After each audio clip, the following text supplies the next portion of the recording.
Assalamualaikum warahmatullahi wabarakatuh.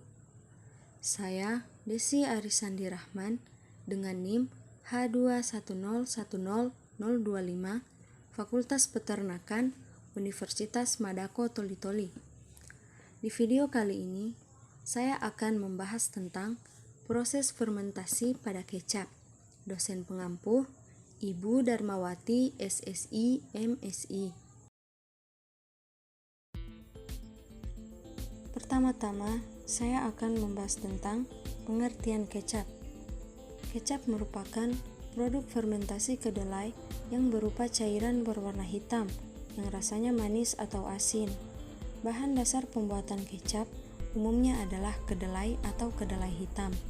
Namun, ada pula kecap yang dibuat dari bahan dasar air kelapa yang umumnya berasa asin. Kecap merupakan ekstrak dari hasil fermentasi kedelai yang dicampurkan dengan bahan-bahan lain seperti gula, garam, dan bumbu dengan tujuan untuk meningkatkan cita rasa makanan. Mikroba dalam pembuatan kecap. Yang pertama, Aspergillus wenti. Aspergillus wenti merupakan fungi yang masuk dalam klasifikasi filum Ascomycota. Fungi ini memiliki ciri-ciri berupa uniseluler dan multiseluler.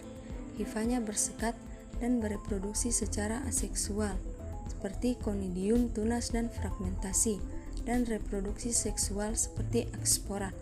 Peran Aspergillus wenti pada fermentasi kedelai ini yaitu mampu merombak protein menjadi asam amino yang lebih mudah dicerna oleh tubuh. Jamur ini juga menambahkan komponen rasa asam dan aroma khas pada kecap sehingga lebih sedap digunakan sebagai bumbu masakan. Yang kedua, Aspergillus oryzae. Dalam pembuatan kecap, Aspergillus oryzae sangat berperan pada perombakan protein kedelai sehingga meningkatkan protein terlarut pada kecap yang dihasilkan. Enzim amilase dari Aspergillus merombak karbohidrat juga penting bagi pertumbuhan bakteri dan khamir ketika kedelai mengalami fermentasi dalam larutan garam. Proses fermentasi pada kecap. Proses fermentasi pada kecap terjadi melalui dua tahap, yaitu melalui fermentasi dengan menggunakan jamur koji yang biasa disebut fermentasi padat, yang berlangsung selama 2-3 hari, di mana mikroba utama yang berperan dalam fermentasi koji yaitu Aspergillus oryzae atau Aspergillus soyae, dengan menghasilkan enzim amilolitik, lipase, serta selulase yang merupakan enzim yang dapat membentuk cita rasa dan aroma.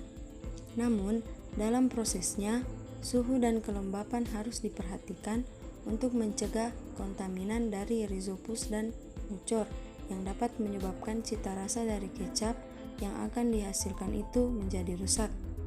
Setelah dilakukan fermentasi koji, kemudian dilakukan fermentasi moromi. Dilakukan dengan 3 tahap, yaitu dengan menggunakan bakteri asam, yakni bakteri asam laktat dan bakteri yang berperan untuk mendorong pertumbuhan Yes, yaitu Pediococcus soyae, dengan melakukan fermentasi alkohol Saccharomyces roux dan Zygosaccharomyces soyae, serta dilakukan fermentasi penuaan. Fermentasi moromi yang biasa disebut dengan fermentasi cair, di mana fermentasi ini berlangsung selama 1-2 bulan. Lama waktu yang digunakan pada saat dilakukan fermentasi moromi sangat menentukan mutu seperti aroma dan rasa dari kecap yang akan dihasilkan. Metabolisme fermentasi kecap. Kecap dimulai dari kedelai yang difermentasikan di mikroba dan menuju asam. Setelah itu, kedelai menuju pati dan diteruskan ke glukosa, ditambah mikroba yang menuju ke pirufat, menuju lagi ke CDA. Pirufat dan CDA hampir sama dengan aerob, kembali ke glukosa dan menuju ke asam laktat. Zat gizi pada kecap.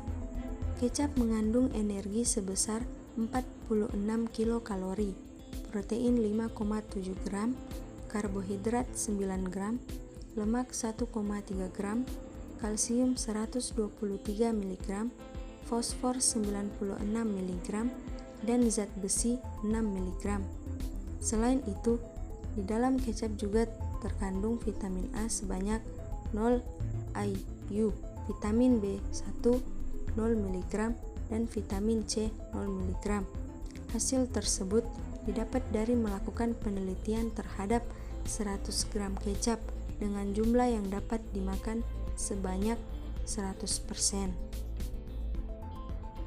Mikroba patogen yang dapat merusak kecap. Hamir merupakan jenis mikroorganisme yang tumbuh pada bahan pangan, di mana bakteri dan jamur tidak dapat tumbuh. Contoh hamir yang bermanfaat dan juga dapat menyebabkan kerusakan jika tumbuh pada waktu dan media yang salah adalah dari jenis Saccharomycetes.